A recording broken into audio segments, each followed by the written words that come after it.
Chairman Tarique Zia আজকে আগমন উপলক্ষে যাত্রাবাড়িতে বিপুল লোকের সমাগম হয়েছেন এবং এই তারেক জিয়া আসা উপলক্ষে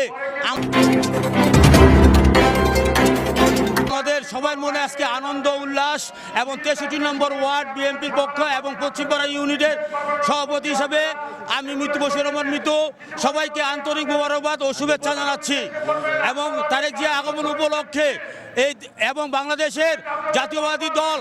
আগামীতে 12 তারিখে বিপুল ভোটে প্রত্যেকটি আসনে বিজয়ী হয়ে সরকার গঠন করবে ইনশাআল্লাহ এবং আমাদের এই যাত্রাবাড়ি আমাদের আলহাজ নবীউল্লাহ নবী ভাই বিপুল ভোটে পাশ করে সংসদে যাবে এবং সে একটা মন্ত্রিত্ব পাবে আশা ব্যক্ত করি আমি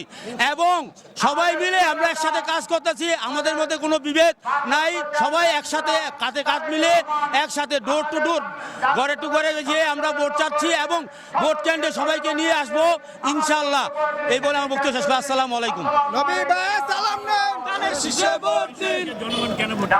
নবী ভাই অত্যন্ত ভালো লোক এবং মিশুক উনি কর্মী বান্ধব উনি মানুষের সাথে যেভাবে মিশে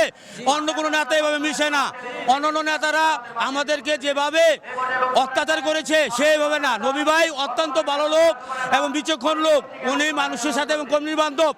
উনি মানুষকে যেভাবে কাছে টেনে নিতে পারে অন্য কেউ সেভাবে কাছে টেনে নিতে পারে না এই জন্য মানুষ আলহাজ নবীউল্লাহ নবীকে 12 তারিখে বিপুল ভোটে পাশ করে সংসদে নিবে ইনশাআল্লাহ।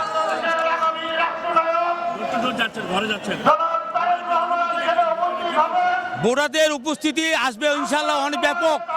বিগত স্বৈরশাসন আওয়ামী লীগের আমলে যে ভোট কেন্দ্রে মানুষ আসতো না মানুষের উৎসাহ উদ্দীপনা নিয়ে 12 তারিখে ভোট কেন্দ্রে আসবে।